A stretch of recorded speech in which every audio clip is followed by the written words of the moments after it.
You're just pretending to be a father you'll never be. Mark is moving in this weekend. Those words hit me like a freight train. I'm Jake, 30 years old, standing in my own living room with a Transformers birthday cake in my hands, Brian's favorite, and my wife Sandra just gutted me with a single sentence.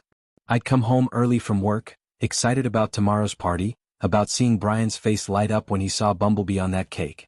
Instead, I walked into the tail end of a phone conversation I was never supposed to hear. Sandra was in the kitchen, her back to me, phone pressed to her ear, voice low and intimate in a way she hadn't spoken to me in months. Mark's back. Finally, a real father for my son.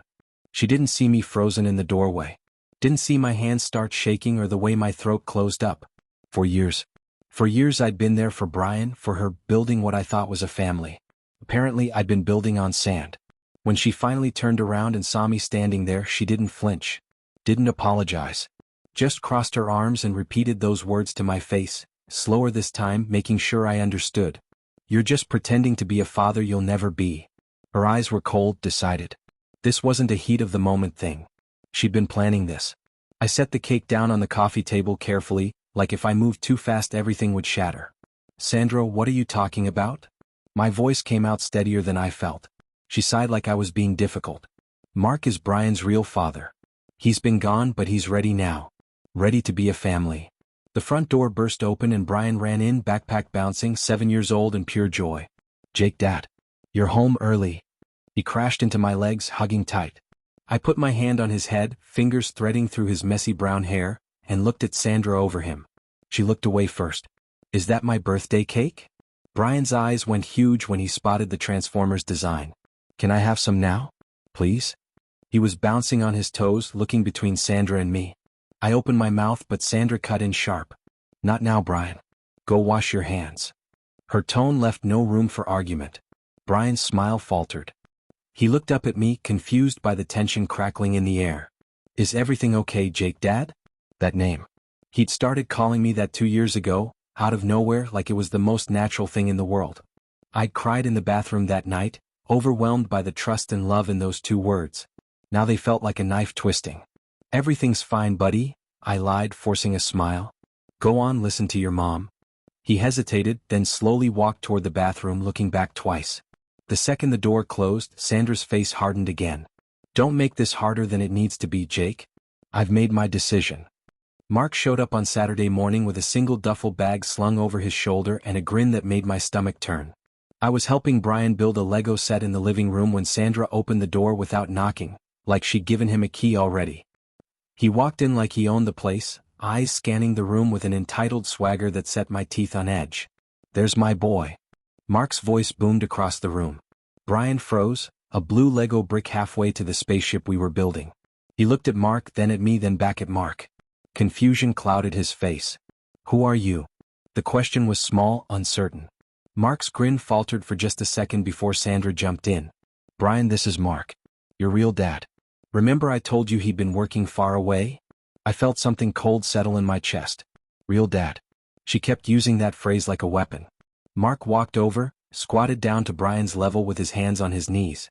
Hey there, champ. Look how big you got. Brian pressed closer to me, his small shoulder against my leg. I'm 7, he said quietly, like he was testing whether this stranger would know. Mark laughed, but it sounded forced. 7? Well, last time I saw you, you were just a little guy. 2, 3? He was 2, I said, my voice flat. 5 years ago. Mark finally looked at me, really looked at me, and I saw the assessment in his eyes. Measuring. Dismissing. He stood up and I stood too, setting the Lego pieces aside. I extended my hand, professional, controlled. I'm Jake. Mark stared at my hand for a long second, then turned to Sandra instead. You can help him move his stuff out. The faster the better, right, babe? Babe. He called her babe in front of me, in front of Brian, like I was already gone. Sandra didn't correct him. Just smiled, this nervous, apologetic smile that somehow made everything worse. I lowered my hand slowly. Brian tugged on my shirt. Jake, Dad, why is he here? His voice was barely a whisper, but Mark heard it. His face darkened. Jake, Dad? Sandra, what the hell is that about? It's just what he calls him, Sandra said quickly, shooting me a warning look. It doesn't mean anything. He's confused. But Brian shook his head, more insistent now. No, I'm not. Jake is my dad. He reads to me and makes my lunch and helps with homework and Mark cut him off with a harsh laugh. Kid, I'm your dad. That guy. He jerked his thumb at me like I was furniture. He's been babysitting. That's done now. I saw Brian's eyes fill with tears and something in me snapped. I knelt down, eye level with him, blocking Mark from view. Hey buddy. It's okay. You're not confused about anything. I kept my voice gentle, steady, even though I wanted to put my fist through the wall. Why don't you go to your room for a bit? I need to talk to your mom. Brian's lip trembled. Are you leaving? The question broke me. Not right now. Go on. He went, dragging his feet, looking back 3 times before disappearing down the hallway. The second his door clicked shut, I turned to Sandra. You're really doing this? You're letting him just walk in here and… She held up her hand. Jake, don't. Mark is his father. Biological father. That matters. I stepped closer, voice dropping low so Brian wouldn't hear. I've been here every single day for 4 years. Where was he? Mark moved between us, chest puffed. Where I was is none of your business.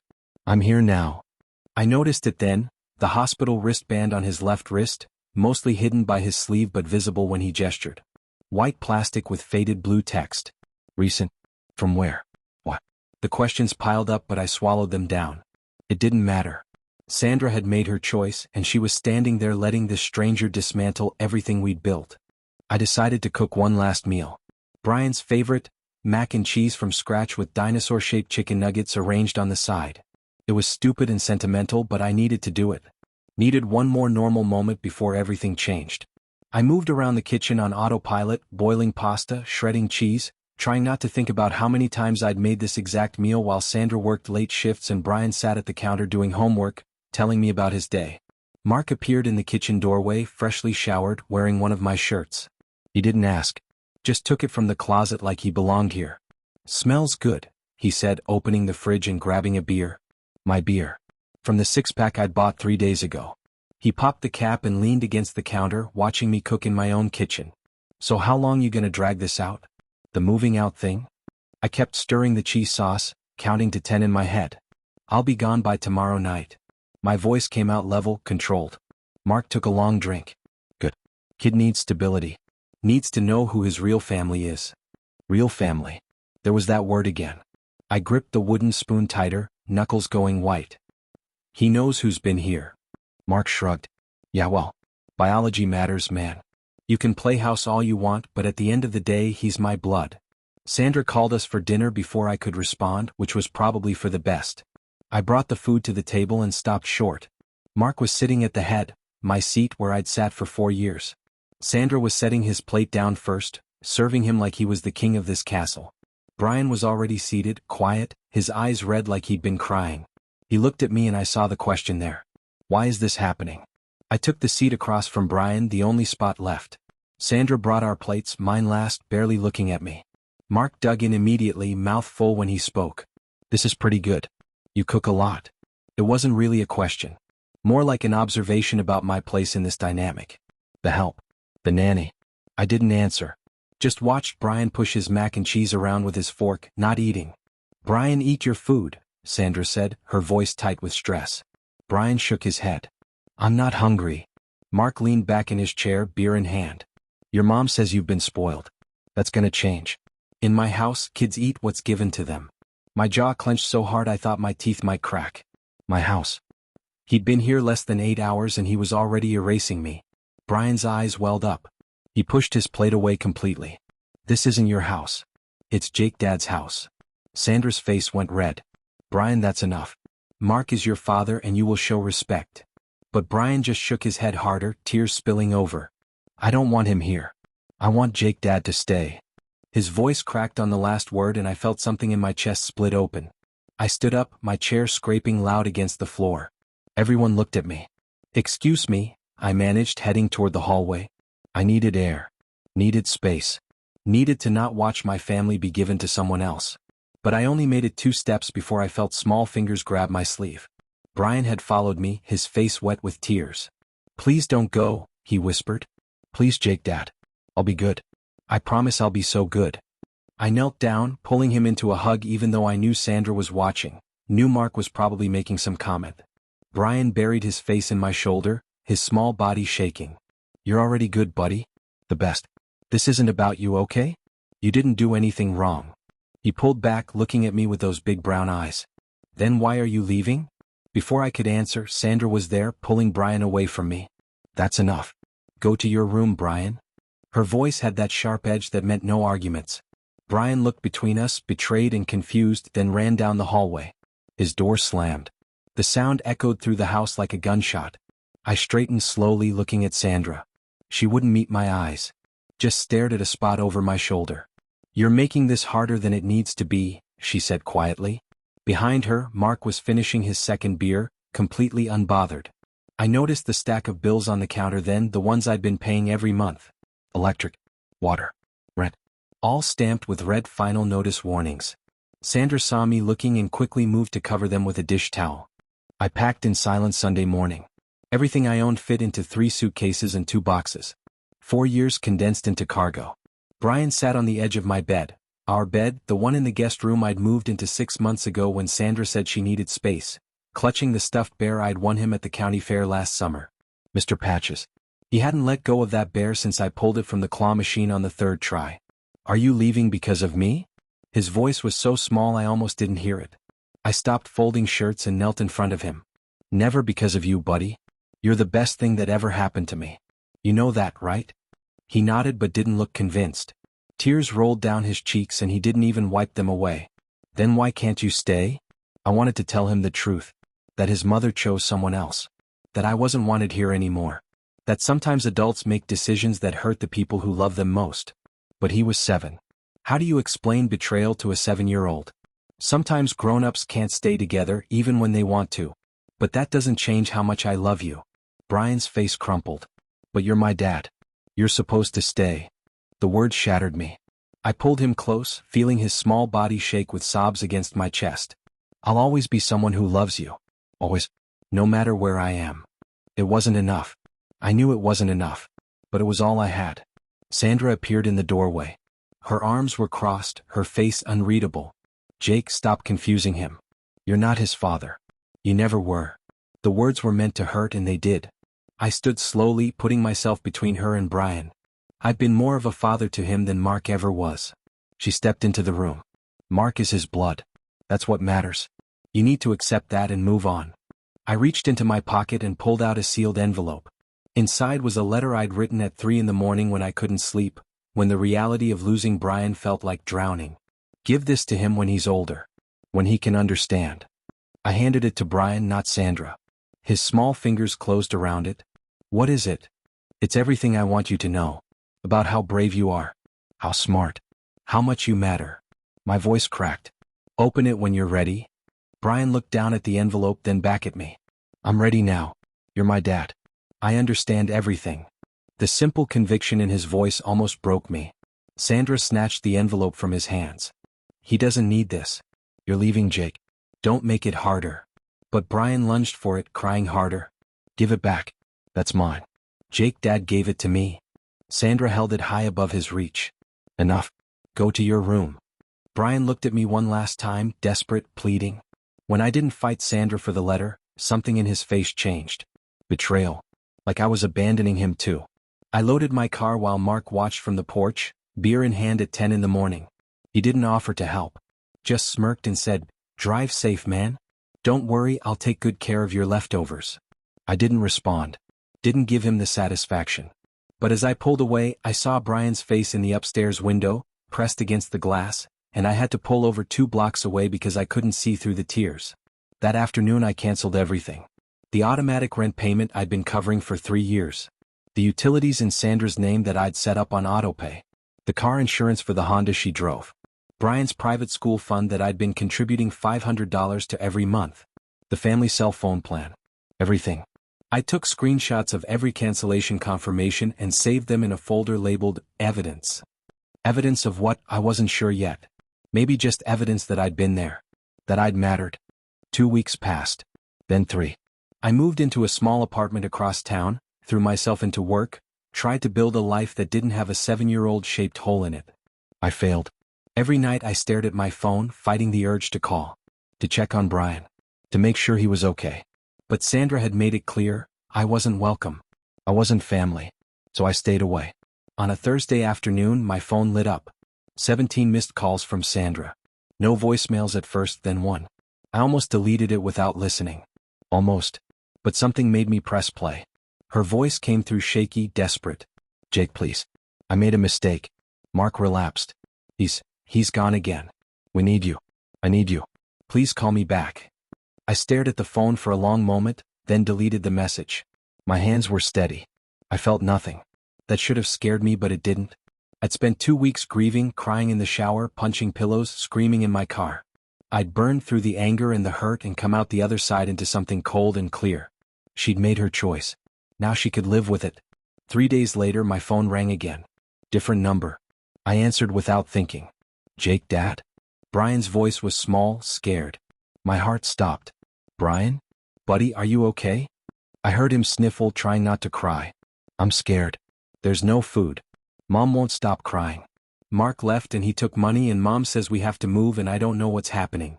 I closed my eyes, gripping the phone so tight my knuckles went white. "Where are you right now? Are you safe?" He was quiet for a second, then, "I'm in the bathroom. Mom doesn't know I called. She said you don't want to talk to us anymore." The accusation in his voice wasn't directed at me, but it hit like a punch anyway. "That's not true, Brian. I always want to talk to you." "Then why did you leave?" The question I'd been dreading. "Why did you leave me with him?" His voice broke and I heard the tears he'd been holding back. "He was mean, Jake, Dad. He yelled a lot. And he drank stuff that made him smell bad. And then he took Mom's money from her purse and left. He didn't even say goodbye. Just left a note." My jaw clenched. I wanted to get in my car right then, drive over there, fix everything. But I couldn't. Sandra had drawn a line and I had to respect it even if it killed me. "I'm so sorry, buddy. I'm so sorry you're going through this." I heard a door open on his end, Sandra's voice sharp. "Brian? Who are you talking to?" "I have to go," Brian whispered quickly. "I love you, Jake, Dad." The line went dead before I could say it back. I sat there in my empty apartment, phone in hand, feeling that cold numbness crack. Underneath was rage. Not at Brian. Never at Brian. At Sandra for doing this to him. At Mark for being exactly who I knew he'd be. At myself for not fighting harder. But what could I have done? She'd chosen him. She'd said the words, made the decision, moved him in. I couldn't force her to choose me. Couldn't force her to see that biology doesn't make you a father. Showing up does. So I did nothing. I let the phone sit silent. I let Brian think I'd abandoned him. Because what else could I do? The eviction notice came exactly 31 days after I left. I knew because Sandra's neighbor, Mrs. Chen, sent me a photo. She'd always liked me, always said I was good for Brian. The notice was bright orange, taped to the front door, impossible to miss. Failure to pay rent. Vacate within 15 days. Mrs. Chen's text said, "That poor boy. I hear him crying at night." I didn't respond. I saved the photo and went back to work. But I couldn't focus. Kept seeing Brian's face at that window. Kept hearing his voice on the phone. There's no food. How had it gotten this bad this fast? Because I'd been paying for everything and the second I stopped, the house of cards collapsed. Sandra had been living beyond her means for years, coasting on my income, never saving. Now reality was hitting. Saturday morning, Mrs. Chin sent another photo. A beat-up pickup truck in the driveway. 2 older people carrying boxes. Sandra's parents. I recognized them from the one time I'd met them, 2 years ago at Brian's kindergarten graduation. Her father had been cold, dismissive. Looked at me like I was temporary. Guess he'd been right. Her mother had been kinder but passive. The kind of woman who let her husband make all the decisions. I imagined the scene. Sandra's father, self-righteous and judgmental, saying he'd warned her about Mark. About me too, probably. Any man who wasn't Brian's biological father was suspect in his eyes. Sandra's mother would pack Brian's things quietly, efficiently, trying to make him feel safe while his world collapsed. And Brian would go along because what choice did he have? He was 7. That night I drove past the house. I don't know why. Maybe hoping to catch a glimpse of him. The truck was still there, half-loaded.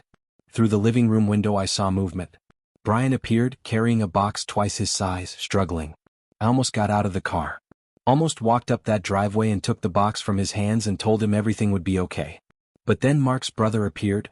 I recognized him from Sandra's Facebook, helping load furniture.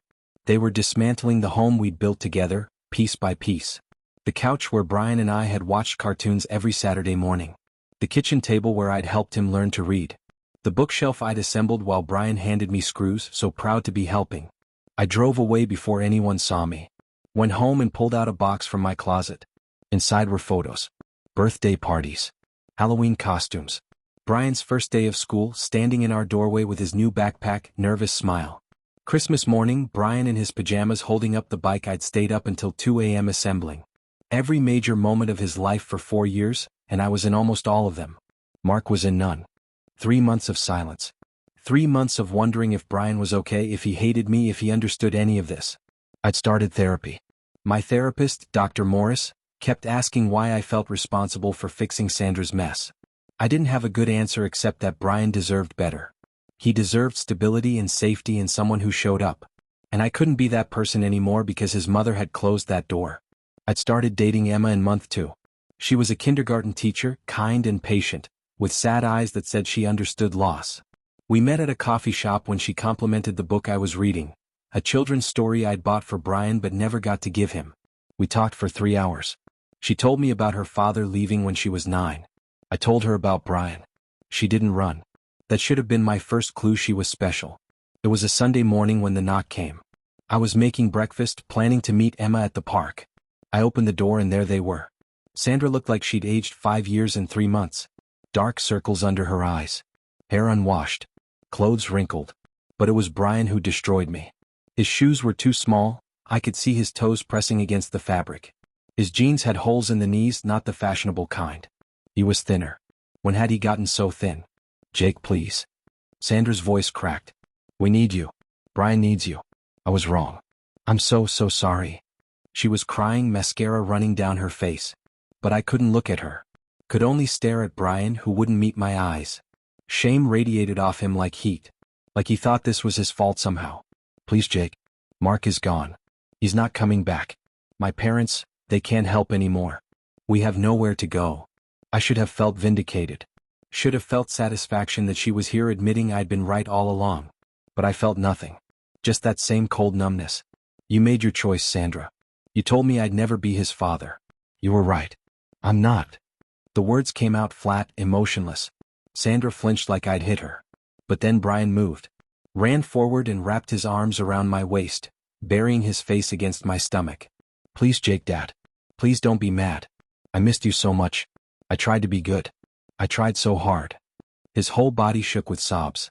I felt my chest tighten, that numbness cracking. My hands hovered over his head, wanting to touch, to comfort, but I couldn't. If I touched him, I'd break. If I broke, I'd let them back in. And I couldn't do that. Gently, so gently, I unwrapped his arms and stepped back. Brian looked up at me, devastated. You don't love me anymore? The question was a knife. I'll always love you, buddy. But your mom made a decision. She chose Mark to be your dad. I have to respect that. Sandra shook her head frantically. No, I was wrong. You're his father. You always were. Please, Jake. I went inside, leaving the door open. Went to my desk and pulled out an envelope I'd prepared weeks ago, in a moment of weakness when I'd thought about this exact scenario. I came back and handed it to Sandra. She opened it with shaking hands. Inside were cashier's checks.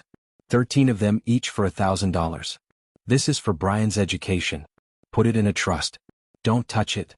Sandra stared at the checks, then at me. Jake, I need help. We need help. Please, I can't. I cut her off. This isn't for you. It's for him. He deserves a future even if I'm not in it. Brian was pulling on Sandra's sleeve, not understanding. Why are you giving money if you're coming back? You're coming back, right, Jake, Dad? I knelt down one last time, looking him in the eyes. I'm not coming back, buddy. Your mom chose Mark. I have to respect that. His face went white, then red, then his whole expression crumpled. No. You're my real dad. Not him. He left. You're the one who stayed. You're my dad. He was screaming now, crying so hard he could barely breathe. Sandra tried to pull him away, but he fought her, reaching for me. Please? Please don't leave me again. I'll be so good. I promise. Please, Jake, Dad. Every word was a knife in my chest. I stood up, stepped back, hand on the door. I'm sorry, Brian. I'm so sorry. I closed the door while he was still screaming my name. Leaned against it, feeling his small fists pounding on the other side. Heard Sandra trying to calm him, heard his broken sobs, heard her eventually give up and carry him away. I slid down to the floor and sat there until the hallway went silent. My hand shook on the doorknob. I'd just broken that little boy's heart. But what else could I have done? For years passed like water through my fingers. I was 34 now, married to Emma for 2 years, and we had a daughter. Lily was 2 years old, with Emma's green eyes and my stubborn chin. She was joy incarnate, all giggles and sticky hands and endless questions. I loved her fiercely. But there was always a shadow. Always a ghost at the table. Brian. Emma knew. She'd known from the beginning. I'd told her everything on our third date, expecting her to run. Instead, she'd cried and held my hand and said, "That little boy is lucky to have been loved by you, even for a short time." She never pressured me to reach out, but she never told me to forget him either. She understood that some losses don't heal, they just become part of who you are. I'd rebuilt my life piece by piece. Got a promotion at work. Bought a small house with a yard. Started coaching Little League on Saturdays. Emma's idea. "You have so much love to give," she'd said. "Share it." So I did. I taught 8-year-olds how to swing a bat, how to be good teammates, how to lose with grace. And every single one of them reminded me of Brian. The way they ran. The way they laughed. The way they looked at me with trust. Sometimes I wondered about him. He'd be 11 now. Almost 12. Middle school probably. Did he still have Mr. Patches? Did he remember me? Did he hate me for closing that door 4 years ago? The questions haunted me, especially at night when Lily was asleep and Emma was reading beside me and the house was quiet. I'd pull out my phone and scroll through old photos, torturing myself with memories of a little boy who'd called me Dad. Emma caught me one night, tears on my face, Brian's 6th birthday photo on my screen. She didn't say anything. Just set down her book and pulled me close, let me cry on her shoulder. When I finally stopped, she whispered, "Do you ever think about reaching out?" I shook my head. "He's probably moved on. Forgotten me. He was so young." Emma pulled back, looked at me seriously. "Kids don't forget the people who love them, Jake. Not ever." I was coaching practice when my phone buzzed. Instagram message from an account I didn't recognize. Brian_M_2024. My heart stopped. I opened it with shaking hands. "Jake, Dad, it's me. I need to talk to you. Please. I found you through Coach Martinez's page. I know it's been a long time, but I never forgot you. Can we meet?" I stared at the message for a full minute, players calling my name in the background. Brian. After 4 years of silence, Brian had found me. I didn't know what to feel. Relief, terror, joy, grief, everything at once. My thumbs hovered over the keyboard. What do you say to a kid you walked away from? How do you explain that you didn't want to leave but had no choice? Finally I typed, "Hey buddy. Of course we can meet. Are you okay?" The response came immediately, like he'd been waiting, watching. "I'm okay. I have so much to tell you. Can we meet Saturday? There's a coffee shop on Maple Street." I knew that coffee shop. It was 2 blocks from where Sandra's parents lived. He was still there. Still in that orbit. "I'll be there. 2 p.m. okay?" "Perfect. Jake, Dad? I never stopped thinking about you. I need you to know that." I had to close my eyes against the surge of emotion. This kid. This incredible kid who'd been through so much, who'd been abandoned by his biological father and then lost me too, and he was still reaching out. Still brave enough to try. I typed back, "I never stopped thinking about you either, Brian. Not for one single day." That night I told Emma. She cried, happy tears this time. "He found you. Oh Jake, he found you." She held my face in her hands. "This is good. This is healing." But I wasn't sure. What if seeing me made things worse for him? What if I disappointed him again? Emma seemed to read my mind. "You could never disappoint that boy. You loved him. That's all that matters." Saturday couldn't come fast enough and came too fast all at once. I arrived at the coffee shop 15 minutes early, stomach in knots. Ordered a coffee I wouldn't drink. Sat at a corner table where I could see the door. And waited. At 2:03 he walked in. 11 years old, almost as tall as Sandra now, with shaggy brown hair and those same brown eyes. He was wearing a backpack and he looked nervous, scanning the room until he found me. Our eyes met and time stopped. He didn't move for a second, just stared like he couldn't believe I was real. Then slowly, carefully he walked over. "Hi," he said, voice cracking slightly. "Puberty starting. When did that happen?" "Hi buddy," I managed. "You got big." It was inadequate and perfect all at once. He smiled, small and uncertain. "You look the same." We sat across from each other, 2 strangers who used to be family. The silence stretched awkward and painful until Brian finally spoke. "I'm sorry I couldn't stop her. I tried. I told her you were my dad." The words tumbled out in a rush, like he'd been holding them for 4 years. I cried and I begged and I told her Mark was mean but she wouldn't listen. And then you left and I thought you were mad at me. My throat closed up. Brian, no. I was never mad at you. Not for 1 second. He looked down at his hands, picking at a napkin. Then why didn't you come back? When Mom called you. When I called you that one time. The accusation was gentle but it cut deep. How do you explain adult complications to a kid? How do you say that sometimes loving someone means letting them go? Your mom made a choice, I said carefully. She chose Mark to be your father. I had to respect that even though it killed me. Brian's head snapped up. But he wasn't my father. He was just some guy who showed up and ruined everything. You were my father. You were the one who was there. The past tense hurt worse than anything Sandra had ever said. Were? I asked quietly. Brian's eyes filled with tears. I don't know. Are you still?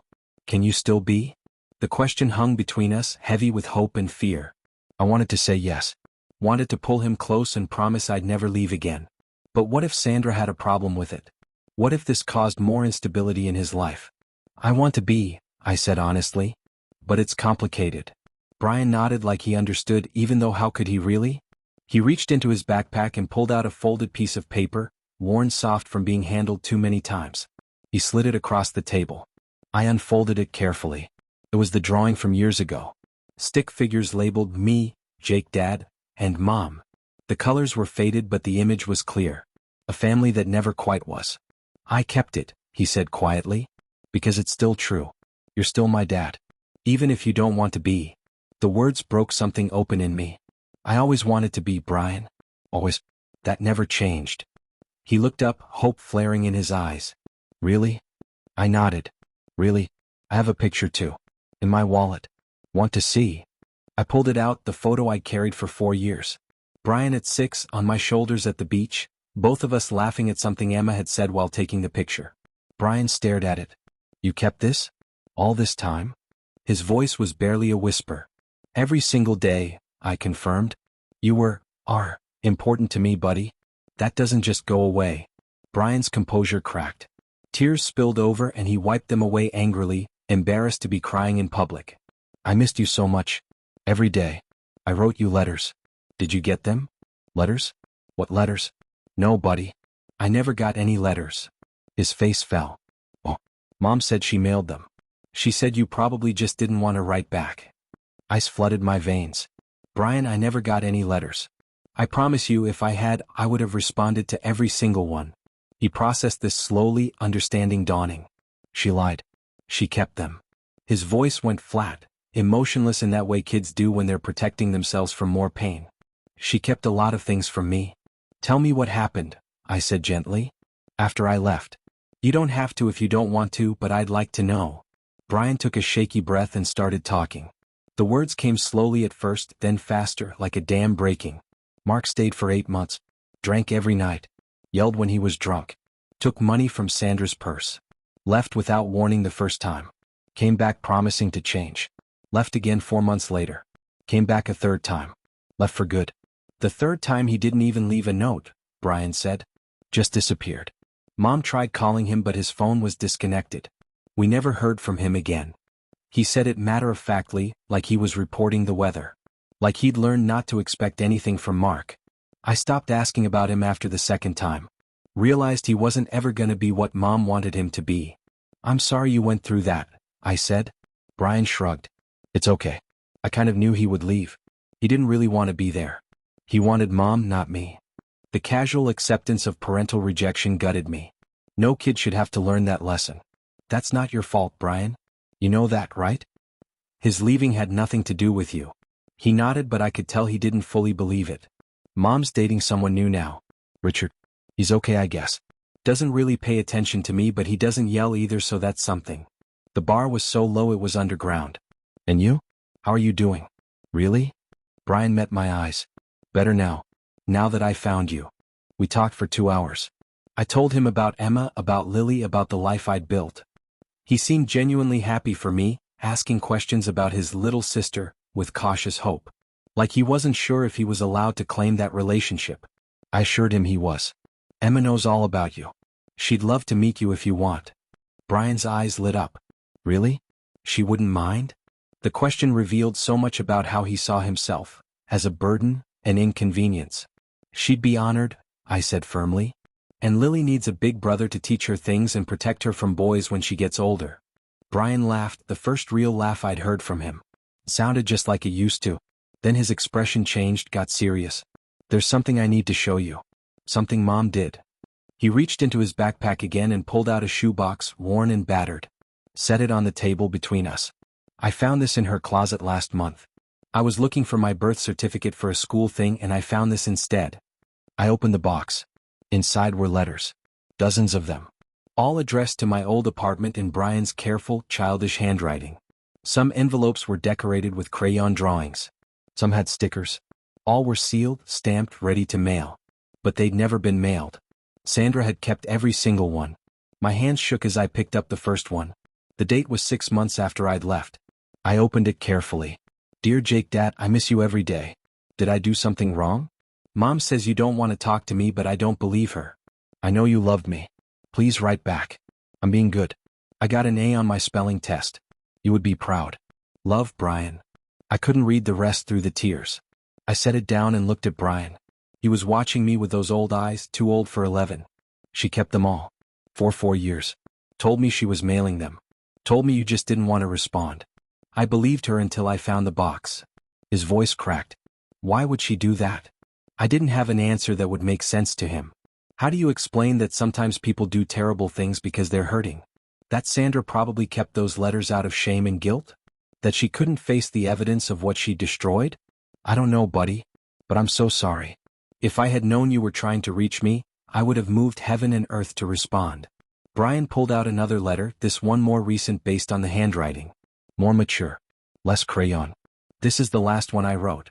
Before I found the box. He handed it to me. I opened it with trembling hands. Dear Jake, I'm 11 now. I don't call you Jake Dad in the letters anymore because I'm too old for that. But you're still my dad in my head. Mom doesn't know I still think about you. She thinks I forgot. But I remember everything. The birthday cakes. The bedtime stories. The way you taught me to tie my shoes. The way you never got mad even when I spilled things. I'm looking for you. I'm going to find you. And when I do, I'm going to tell you that you were the best dad I ever had. Even if you don't want to be my dad anymore, I need you to know that. Love, Brian. I couldn't speak. Couldn't breathe. For years this kid had been carrying this, writing these letters, believing I'd abandoned him. And all because Sandra couldn't face her own guilt. I looked at Brian and saw the question in his eyes. The one he'd been building up to this whole conversation. Can I call you Dad again? Not Jake Dad. Just Dad. The question hung in the air between us. I thought about Emma, about Lily, about the life I'd built. About the complications of bringing Brian back into it. About Sandra and her new boyfriend and whether she'd even allow this. And then I thought about this brave, broken kid who'd spent 4 years writing letters to someone who never wrote back and still had the courage to find me. To ask me to be his father again. I pulled out my wallet and showed him what was inside. Behind my driver's license, behind my credit cards, was a photo. Brian at 6 on my shoulders, both of us laughing. The same photo I'd shown him earlier. I never stopped being your dad, Brian. Not for one single day. I carried you with me everywhere. His face crumpled with relief and something else. Something like coming home. Can I hug you? He asked, voice small and uncertain. I stood up and held out my arms. He crashed into me, 11 years old and almost as tall as my chest now, and held on like I might disappear again. I held him back just as tight. I'm sorry, I whispered into his hair. I'm so sorry I wasn't there. I should have fought harder. He shook his head against my chest. You did fight. You fought every day you were there. Mom she made a choice. I get that now. But you're here now, right? You're not leaving again? I pulled back to look at him. I'm here. As much as you want me to be. As much as your mom will allow. His expression hardened slightly at the mention of Sandra. I don't care what she allows. You're my dad. That's all that matters. We made plans to meet again the following week. Brian wanted to meet Emma and Lily, wanted to see this life I'd built. I was nervous but excited. Emma was thrilled when I told her, already planning what to cook, how to make Brian feel welcome. He's family, she said simply. He's always been family. Saturday came and Brian arrived at our house with that same nervous energy. He'd dressed up, clean jeans, a button-down shirt. Making an effort. Emma answered the door and immediately pulled him into a hug. I've heard so much about you. It's wonderful to finally meet you. Brian looked overwhelmed but pleased. You too, Mrs. What do I call you? Emma's fine, she said warmly. Come in, come in. Lily was in the living room playing with blocks. She looked up when Brian entered and her face split into a huge grin. Hi, she said, waving. Brian waved back, clearly unsure how to interact with a toddler. Hi there. I'm Brian. Lily toddled over and thrust a block at him. Play. And just like that, the tension broke. Brian sat down on the floor and started building with Lily, and she was immediately smitten with her big brother. Emma caught my eye and smiled. This was right. This was good. Brian belonged here with us in this family we were building. Over lunch, Brian opened up more. Told us about school, about his friends, about the robotics club he joined. He was smart, passionate about engineering and coding. Just like your dad, Emma said, gesturing to me. Brian's face lit up at the casual acknowledgement of our relationship. Like it was settled. Like it was real. After lunch, Brian helped Emma with dishes while Lily helped by playing with Tupperware on the floor. I watched from the doorway, seeing the ease between them. Emma treating Brian like he'd always been part of this family. Brian soaking up the warmth and acceptance like a plant that had been dying of thirst. Later, when Lily was napping, Brian and I sat on the back porch. This is nice, he said quietly. Your family. Your life. It's really nice. There was sadness in his voice, a wistfulness. You're part of this family too, I said firmly. If you want to be. He looked at me, hope and fear warring in his expression. What about Mom? What if she doesn't want me seeing you? It was a valid concern. How about we tell her together? I can talk to her, explain that we reconnected, see if we can work out regular visits. Brian nodded slowly. Okay. But Jake? I'm 11 now. Almost 12. If she says no, I'm still going to find ways to see you. I'm not losing you again. The determination in his voice was heartbreaking and inspiring all at once. This kid had been through so much, been let down by so many adults, and he was still fighting for connection. Still believing in love. You're never losing me again, I promised. No matter what happens with your mom, I'm here. We'll figure it out. Brian reached into his pocket and pulled out something small and worn. Mr. Patches. The stuffed bear from the fair. He'd carried it with him. I brought him, Brian said softly. Thought maybe he could stay here sometimes. When I visit. So part of me is always here even when I'm not. I took the bear carefully, remembering the day I'd won it. 3 tries at the claw machine, Brian jumping up and down with excitement, convinced I could do it. The joy on his face when I finally snagged it. We'd be honored to keep Mr. Patches safe, I said. Brian smiled, real and bright. Thanks, Dad. Dad. Not Jake, Dad. Not Jake. Just Dad. The word settled into my chest like it had always belonged there. We sat in comfortable silence for a while, watching the sun set, and I thought about second chances. About how sometimes love is enough to bridge 4 years and a million mistakes. About how family isn't always blood, sometimes it's choice. The weeks turned into months. Brian came over every Saturday. The arrangement worked out with Sandra after a tense conversation where I made it clear I wasn't trying to replace Richard, just wanted to maintain a relationship with the boy I'd helped raise. She agreed, reluctantly, maybe out of guilt or maybe because she saw how happy it made Brian. I didn't care about her reasons. I cared that Brian was here. He and Lily became inseparable. She followed him around like a puppy, and he was patient and gentle with her in a way that made Emma cry happy tears. He's so good with her, she'd say, watching them play. He's going to be an amazing man. I agreed. Despite everything he'd been through, Brian was kind, resilient, thoughtful. He'd survived. One Saturday, as we were finishing dinner, Brian asked the question I'd been waiting for. Can I come over next week too? And maybe the week after that? Can this be a regular thing? He looked anxious, like I might say no. Like I might take this away from him. How about every week? I countered. Standing Saturday dinner. You, me, Emma and Lily. Family dinner. His face transformed. Pure joy. Really? Every week. Emma reached over and squeezed his hand. Every week. You're part of this family, Brian. For as long as you want to be. Brian looked down at his plate, blinking fast. Forever, he said quietly. I want to be part of this family forever. That night, as I was walking him to the door, Brian turned and hugged me tight. Thank you, he whispered. For not giving up on me. For letting me back in. For being my dad even when it was hard. I hugged him back, this kid who'd taught me that love isn't about biology or legality or even proximity. It's about showing up. It's about consistency. It's about being there even when it would be easier to walk away. Thank you for finding me, I said back. For being brave enough to reach out. For giving me a second chance. He pulled back, looked up at me with those old soul eyes. You gave me 1,000 chances, Jake. It was my turn to give you one. As I watched him walk to Sandra's car where she was waiting, he turned and waved. The same wave he'd given me when he was 4 years old, small hand moving back and forth, big smile on his face. My throat tightened with emotion. We'd come full circle. From that little boy who called me dad to the young man who'd fought to find his way back to me. Emma came up behind me, wrapped her arms around my waist. You okay? She asked softly. I nodded, still watching Brian's car pull away. Yeah, I'm good. We're all good. And for the first time in 4 years, I believed it. We were good. Broken and rebuilt and stronger for it. Inside, Lily was playing with Mr. Patches, the worn bear that now lived on our couch. A symbol of everything we'd lost and found again. Emma squeezed me tighter. He's going to be okay, you know. Because of you.